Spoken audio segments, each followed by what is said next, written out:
Hello and welcome to episode 167 of the Chills of Will podcast.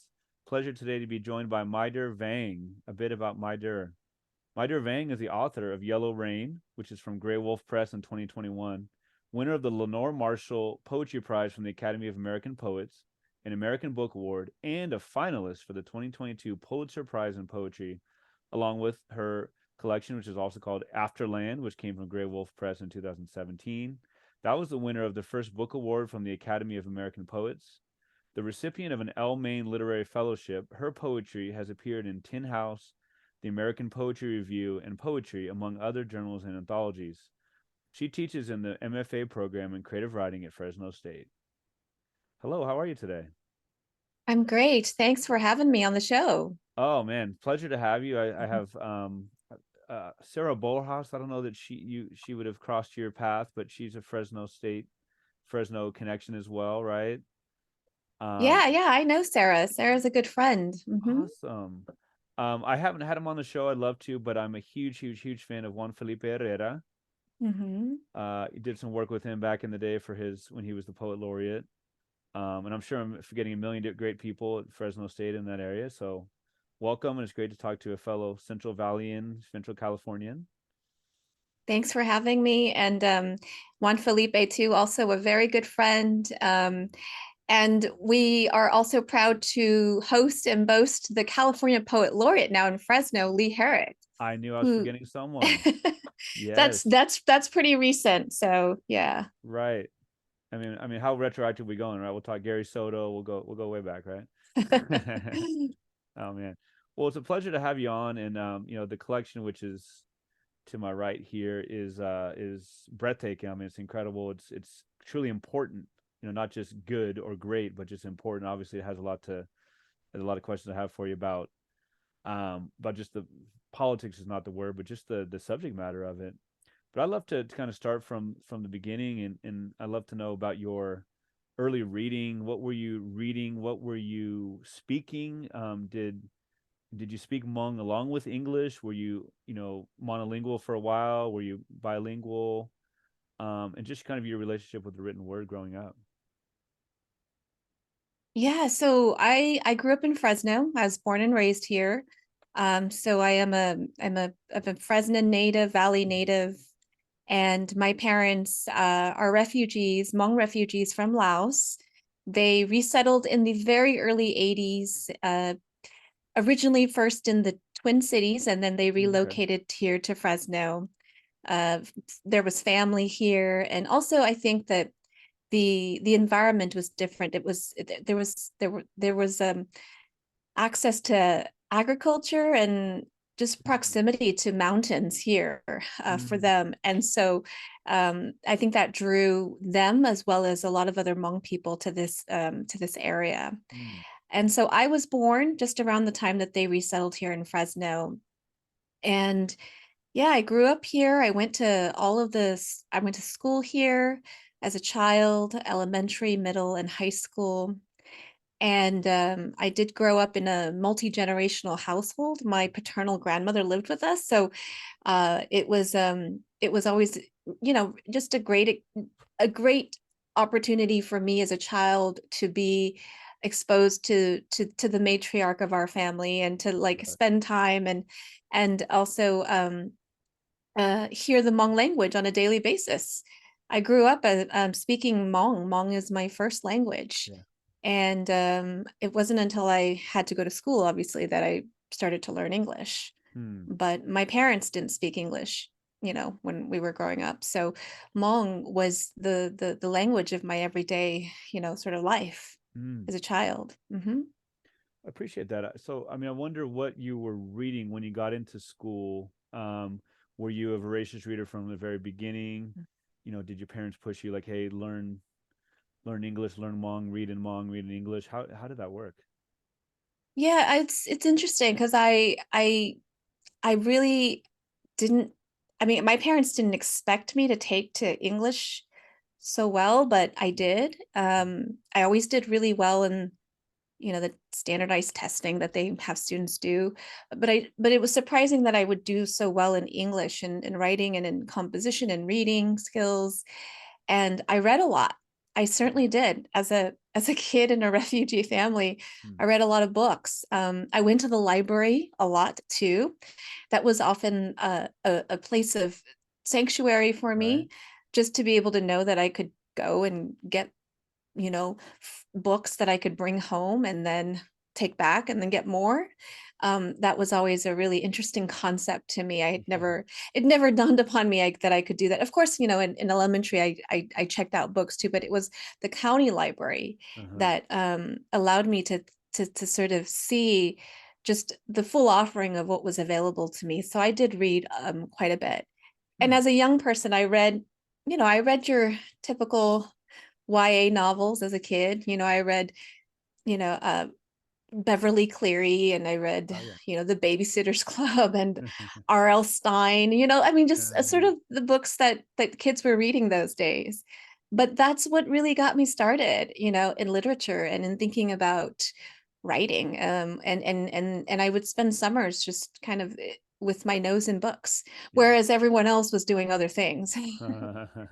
Yeah. Oh man, yeah. I still, even to this day, it's still kind of baffling in a good way, right? That you can go to the library and it's just free. Like Hmm. you can just get as many as you want, and you know, it's an amazing Yeah. thing.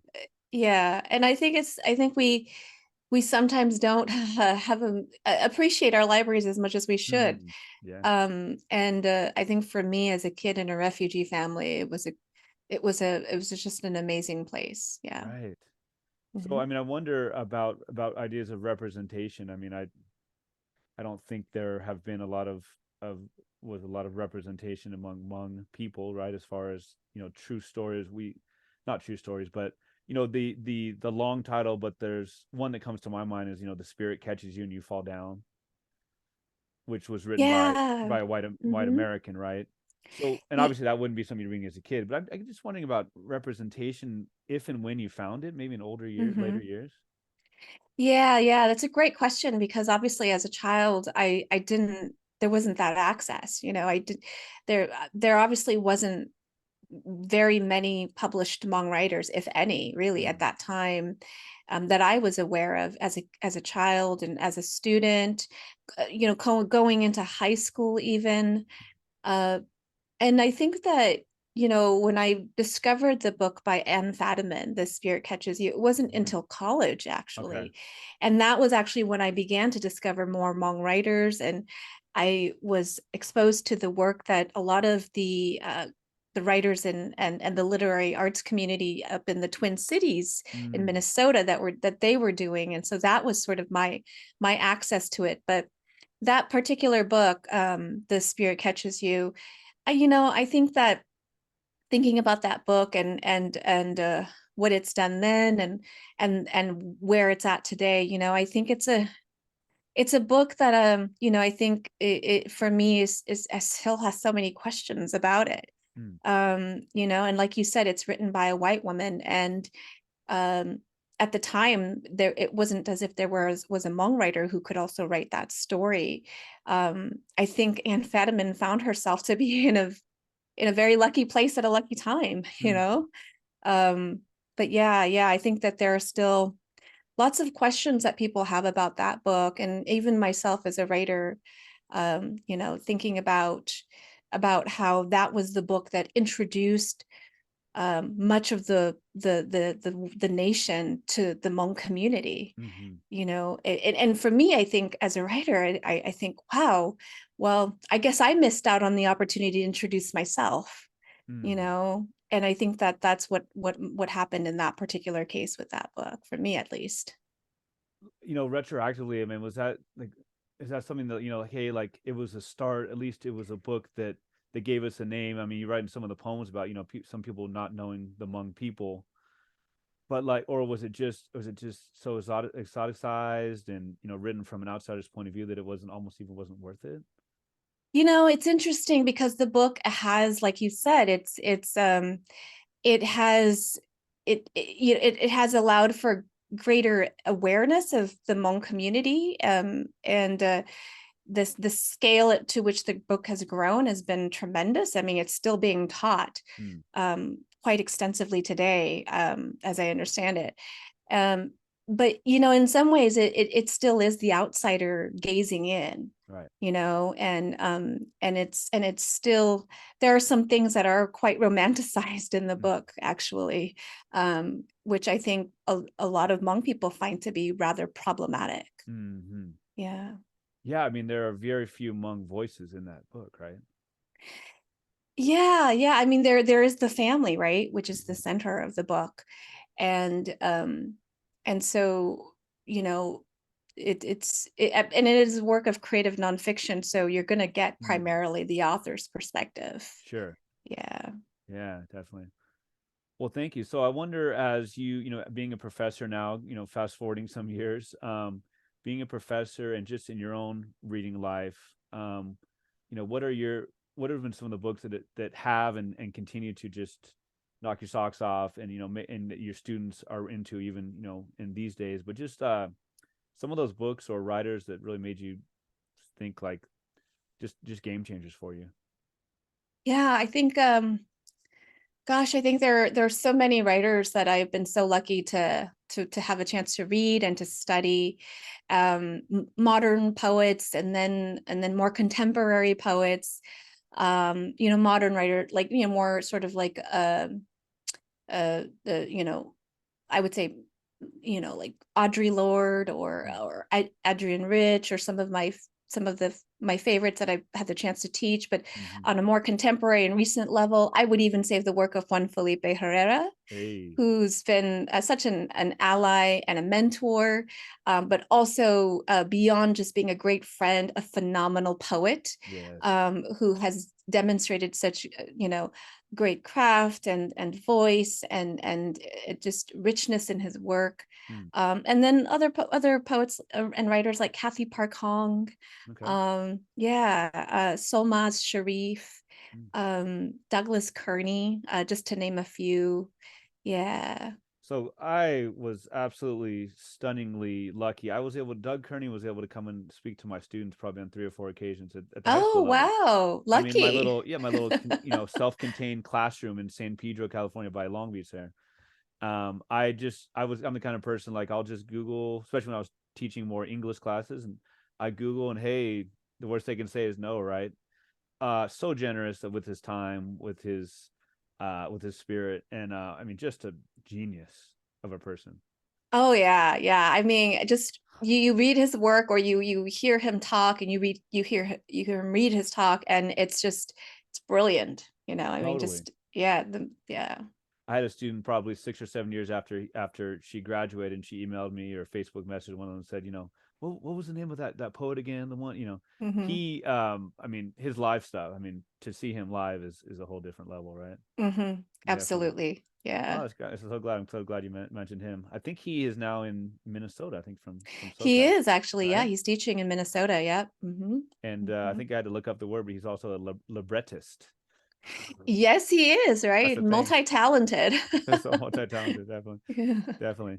So, you obviously have gotten a lot of praise and well received awards for previous works. Um, I wonder just about what you as a writer. I mean, was there a eureka moment or moments where it was like, I can do this. People want to read my stuff.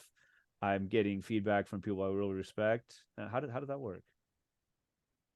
You know, I gosh, I wish there was like an actual moment I could No name, lightning but bolt moment, yeah. um no, I mean, it sounds really romantic to have that moment. I wish I had it.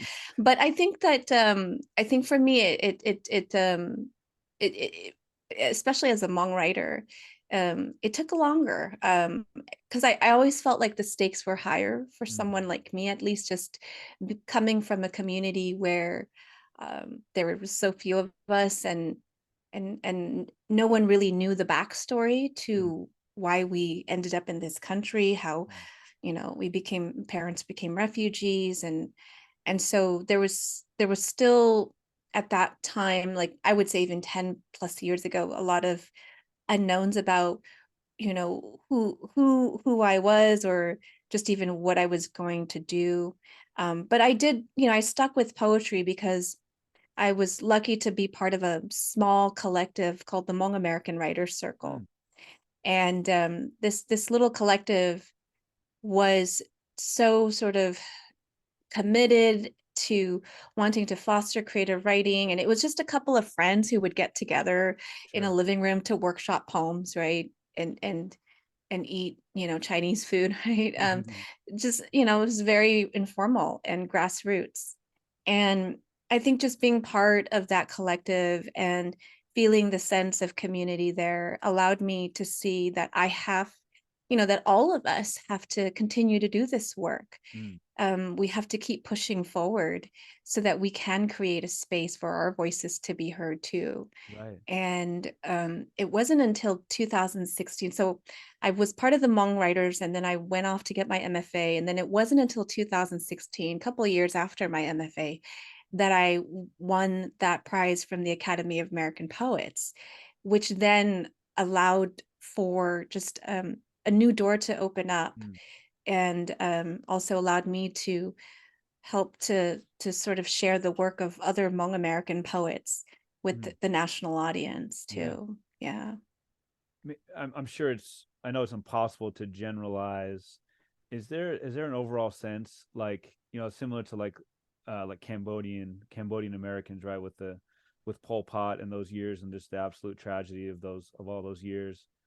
Is there overall in the Hmong community is there a lot of silence? Is that silence being broken? Has it been something that's always been talked about the refugee times and the reasons for it?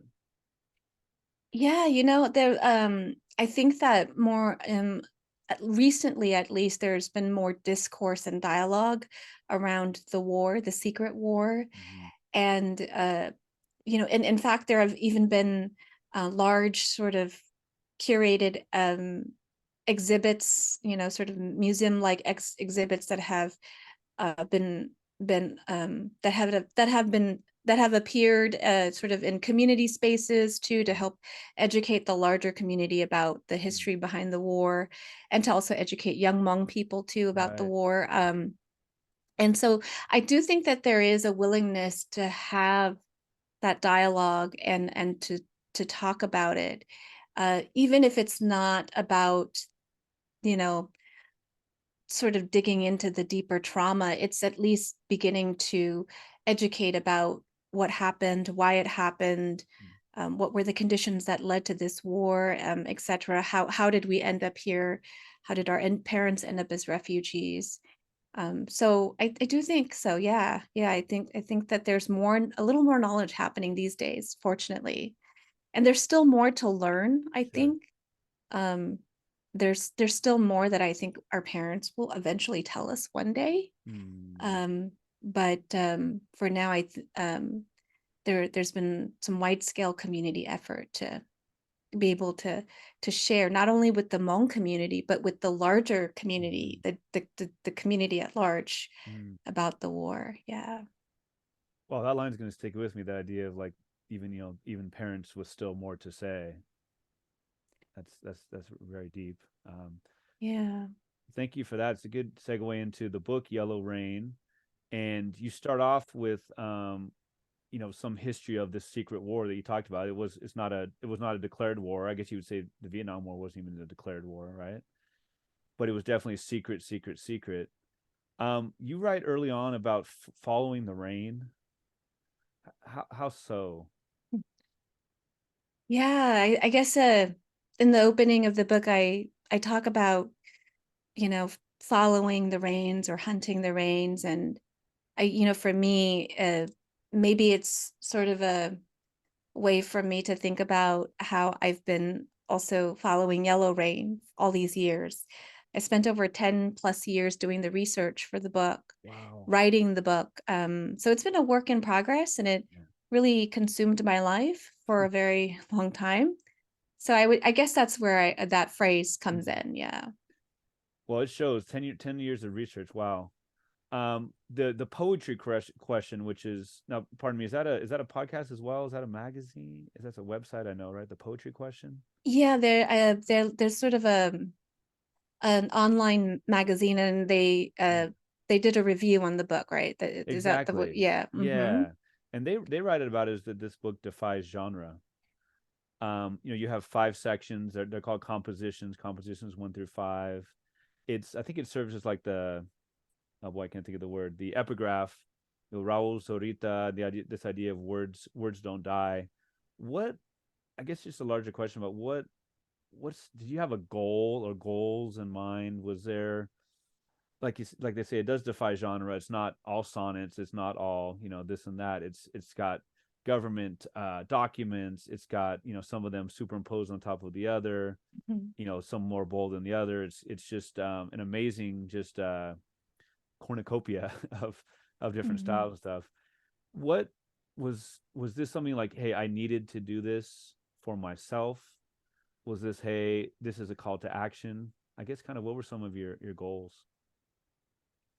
Yeah, I think when I started writing the book, I I just had to kind of start somewhere because you're right, there's so many moving parts Mm-hmm. to the collection that for me it was just figuring out how to organize all of that information. And so I just had to figure out where to dig in. I wasn't It wasn't clear to me either what I wanted to do. At least, when you start a project, you're like, where is this going? I can't predict the outcome yet. Yeah. And so for me, it was just sort of figuring things out and allowing the information to kind of lead me to where the outcome would be Mm. eventually. Yeah. And um and so my goal really was just to be able to offer a different version of the events, really, that hadn't yet been offered from a Hmong perspective or Mm-hmm. from a daughter of Hmong refugees Right. Right. perspective. Right. Right. Right. The perspective that had been dominating the discourse on Yellow Rain for years and for decades, really, was the perspective of scientists, and the perspective of the government. But never really did they have a Hmong voice come in and offer something that would speak and center the Hmong experience. And so Mm.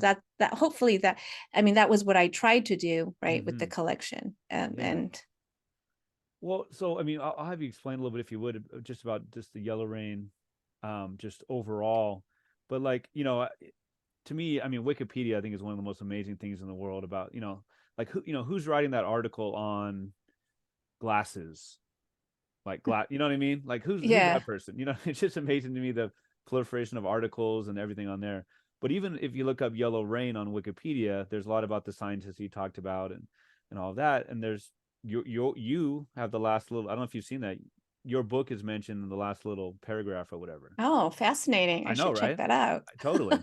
And so Yeah. it's just like, if you read the Wikipedia article, it makes it sound like the Hmong saying that the Yellow Rain was, based on chemical weapons and such, has mostly been debunked. Mm-hmm. Which is what what you write about in the book, how not centering voices and all kinds of things like that have made it happen. I guess I'm just getting at, if you could give us a little bit of history of Yellow Rain, and kind of why it is something that even a lot of people don't even know about, how it got Yeah, pushed to the yeah. background. Yeah, absolutely. So Yellow Rain is, you know, eh, at its sort of just base level, it's a chemical biological weapon, and it was, you know, allegedly used, and I say allegedly used in Mm-hmm. quotation marks, but it was allegedly used against Hmong refugees as they were um, escaping from Laos through the jungles and into the Thai refugee camps across the border. And this was just after the US withdrew from its war in Vietnam. And so we have all these Hmong refugees leaving the highlands and leaving their homes. And now they're confronted with this strange, mysterious substance that they say fell from the sky, right? These yellow dots, and sometimes yellow specks, and sometimes they were red or sometimes they were blue, but they were primarily yellow. And they would land on their skin, on their clothing, on the trees and the plants around them. And many of these refugees reported that there were very severe symptoms and illnesses related to this mysterious substance. And then there were also cases of fatalities as well. Um, and so when they got to the refugee camps, they told the doctors about this strange substance. And of course, at the time, the doctors didn't know what to make of it. There was a lot of questions around it. What is this thing? And so the US government decided to get involved because they were really keen to figure out what this was. Mm. Now, keep in mind that also they've already withdrawn from the war. They're trying to sort of step back from the region, but yet they're really now invested in this investigation on yellow rain.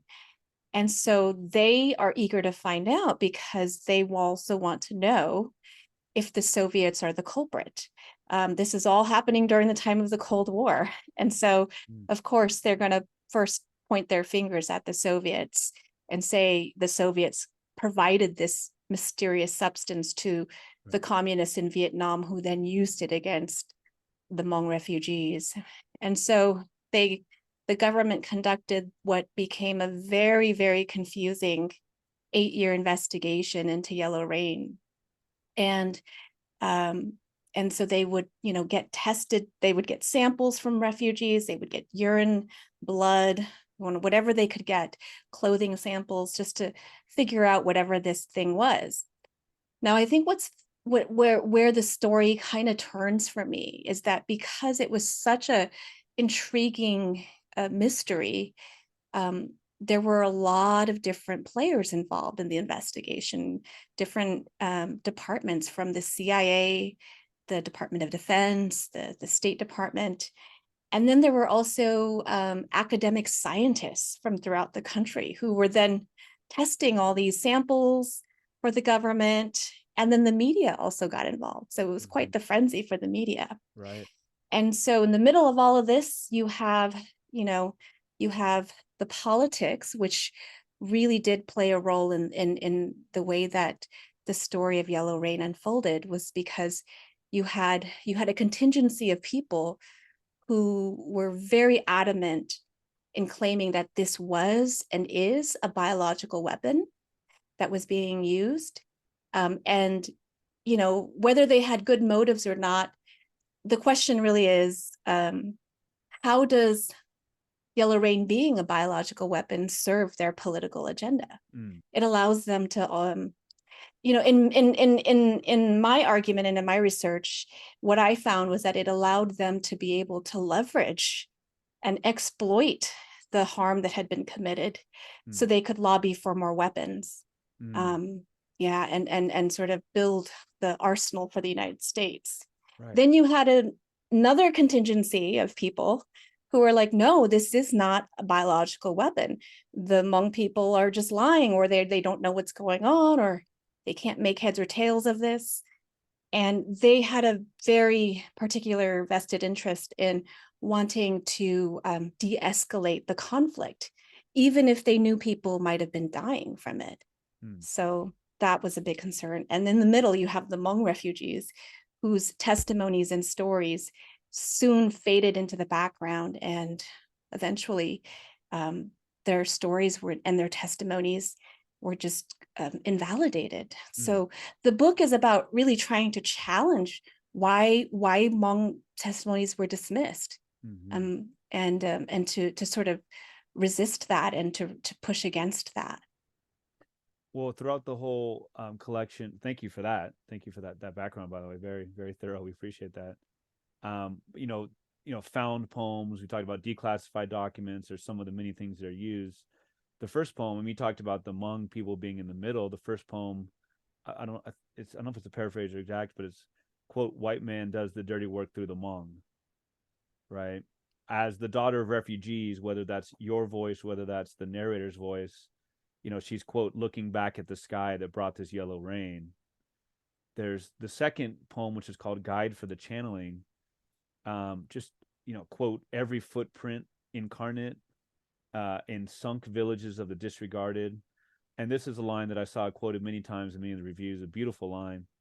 "I have been gardening myself into this remembrance." Can you explain that a little bit? The idea of gardening yourself, or gardening, again, that whether that's you or the narrator, into remembrance. Yeah. Thanks for bringing up that line. I think that's like the last line of that poem there that you just referenced. Yeah. And, I think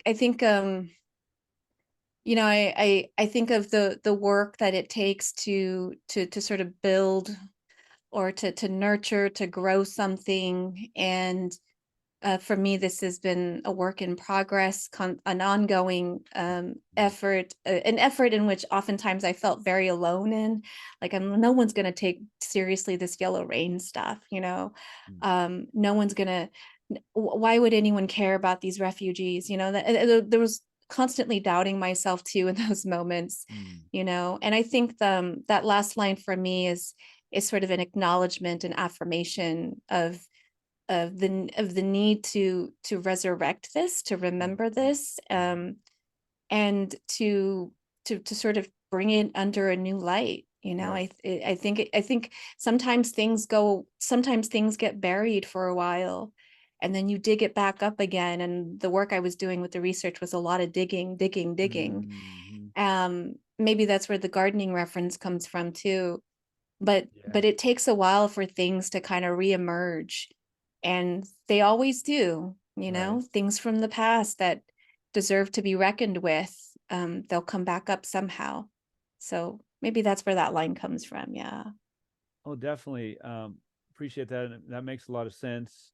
And the idea of I'm thinking of like Roberto Lovato. He's a Bay Area writer, Mm-hmm. right? Yeah. And just a lot of about I mean, excavating. Taking that term and making the Latin and where it comes from and digging and a lot about El Salvador and those the dirty wars and going all the way back and obviously about how much that history informs the present, right? Absolutely. That's, yeah, very similar. Yeah. El Salvador has its own dark histories too. Oh yeah. Yeah. Oh yeah. Mm-hmm. The one of the next poems is declassified and playing with form. There's the big white space between columns and Mm-hmm. one of the lines, for example, is may the dead be ever evidenced. I just love the ever evidence is ever Mm-hmm. hyphen evidenced. I just love that verb that you Mm-hmm. make out of that. um the titles are so resonant. The fact of the matter is the consequence of ugly death is one title. And this again makes that Wikipedia article was, I don't know how you pronounce the name, but Krulwich, maybe he's the host of Radiolab. Yeah, he was one of the Poet. hosts for that particular episode that I referenced. Yeah. Right. Mm-hmm. And I don't know a lot about Radiolab, but I'm thinking NPR. I'm thinking like kind of you might think naturally more on the liberal side. And he Right. he Yes. right, Mm-hmm. he was taken to task, it sounds like rightfully so, for really being incredibly insensitive and racist towards the person who was on among American writer, and she was trying to get her point across, and he seemed to kind of just dismiss it out of hand. Am I getting that right? That's yeah, that's pretty much the summary of it, what happened. And yeah, it really did create a firestorm of responses from listeners, Uh-huh. from the people in the Hmong community who felt that the way that Kao Kalia Yang and her uncle who were on the show Mm-hmm. had just been unfairly treated. You know, to me, like when I listened to that, it almost felt like they were ambushed, you Yeah. know, and said, "Hey, by the way, did you know it was actually just bee poop?" You know, Right. and so yeah, yeah. So Some of the lines also from that poem, like, you refuse our dead as though we were never alive. I mean, there's so much in the collection about dehumanization. Just say what you mean to say, that is, Hmong, keep your dying to yourself. And that's so deep. I've you know Obviously it's sarcasm or irony or whatever you want to say, but it's just brutal. And that's what you've said. That's what's the idea was, a lot of government and figures were just kind of like, hey, you're behind the scenes, we don't need to hear your voices. A couple poems later in the collection, you wrote about that the Hmong were made into marginalia. How do you pronounce that correctly? yeah, with marginalia. Mm-hmm. Right. And so much about dehumanization. There's the Hmong people being called the cargo. You were talking a little bit earlier about like the blood samples and stool samples and all that, and just the way that you break it down is so. I think of dehumanization as in, I think of like, maybe with like the Jewish people and the way the Nazis would use those terms of vermin and that kind of thing. But you write so well about how it's dehumanization, but it's through more like polite language. right? All the government, the way, the way the government writes up these things, they write about the people as if they're, they themselves are samples, if they among themselves are, you know, animals to be studied. And you'd write about, the ways that like some of the samples were just like, oops, like, oh, ice got Yeah. into it and this one was spilled. And to me, there's just nothing more that can be said about dehumanization. I wonder what you found with all of the looking into all the science and the samples and just the way that, sorry, one more thing, I'm rambling here, but you're talking about how it's so important for the Hmong people, obviously their lands, but this idea of even being taken away from their land is so much maybe more important than it would be for some other cultures. And to be taken samples, blood, stool, is just like a double indemnity. Yeah, it's a great assessment, by the way, of the work. Your thoughts here, and I think um, y what was that? I threw a lot at you, sorry.